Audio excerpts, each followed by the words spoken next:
Yeah, that was at 12:15. Yeah. Hear that? Water. This is a 300 barrel water. This tank alone costs $25,000. Can you believe that? That's how pricey the whole thing's getting. So what happens right now? Yeah, I took that picture the other day. We have. Remember, I told you getting a load. we have our own Freightliner and our own vacuum truck for this partnership. Right. It's in Odessa. We're getting the pistons reran in the Freightliner. So this is the water outlet. So when we have our water truck will stay out here on location at all times. Our driver, when he's done driving, he'll park it, boom, right back here at the end of every day.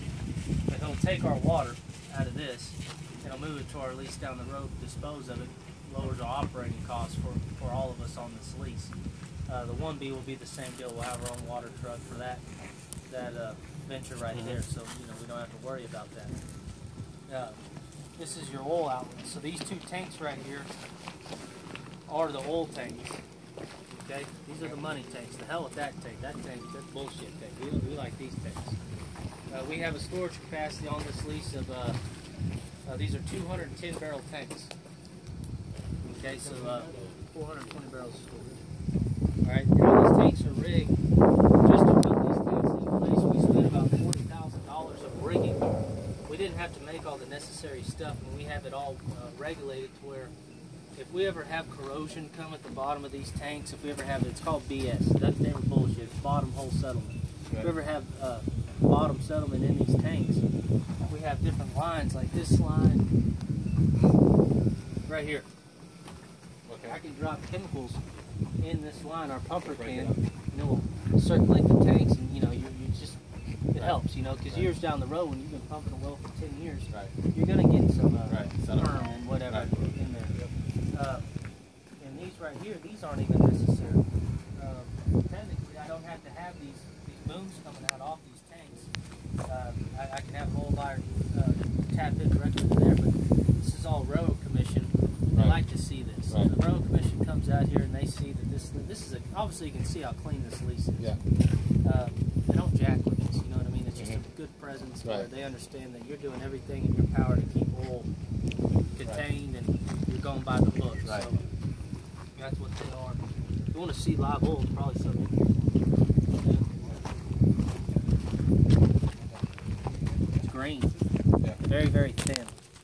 See that? And what I mean by thin, like our oil over in Anson, I can put my hand in there and it just cakes my hand. You know what I mean? It's a film from hell. This, the gravity's way higher, so we get a higher price per barrel. It's a cleaner oil. And it's thin. I mean, I can just look how thin that is. You can still see my skin. If I did that on our other well, it's just shit black, just dead black. And that is very, very thin. That's a good thing. And it's a little green. Now this is where it got interesting on this lease that we've been dealing with the past 2 months.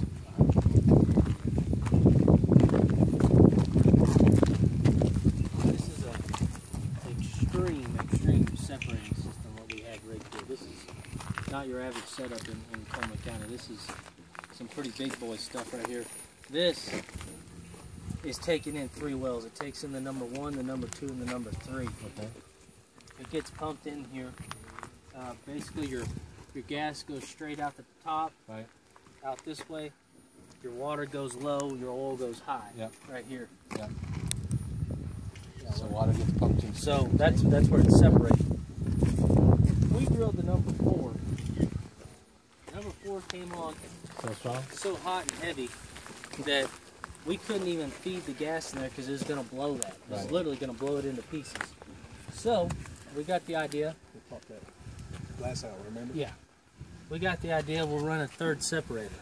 And this is only feeding, the number 4 is the only one feeding it. Yeah. And you can hear it right now. That's just, see how this well right here is louder than those 3. Yeah. The number 3, or the number 4, when it was flowing, we had it flowing directly into a frac tank on location, a portable tank on location. Well, we were losing our money on our gas because all we're capturing in that tank is our oil, okay? We wanted to make the money on the gas because it's a big gas well as well. Right. So we shut it in for 10, 20 minutes and rigged this up. While shut that in, rigging this up. Well, we had it hooked up. They said, fire it up. we opened it back up. They came into this, and it blew the first one just blew the pop off, blew this sight glass completely out. Right. There was that much gas. So that's why we had to get a complete third one, and we did it right. Come over here. You know what's so funny? The phone service was real bad that day, so we was down there, we home for more, and we were ready, and all of a sudden, It's got two checks. This is gas we got right here in my house. Down the line, I'll show you the pipeline pattern. So just kind of give you a rough idea how that works. It's pretty different, you know. You don't see a whole lot of that.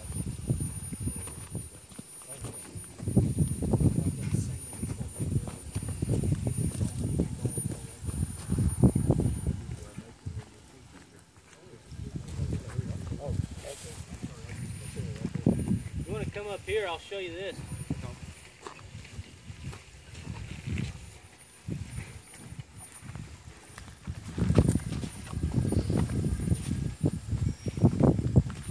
make sure that staircase is strong.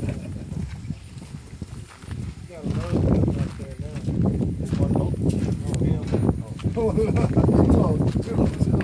Two. That's too much, man. I'm out of here. I know it. Lance went up there for me the other day. Oh, Lance up. He's kind of in between jobs. My buddy's still waiting on that other job, November 1st, and Lance, but he got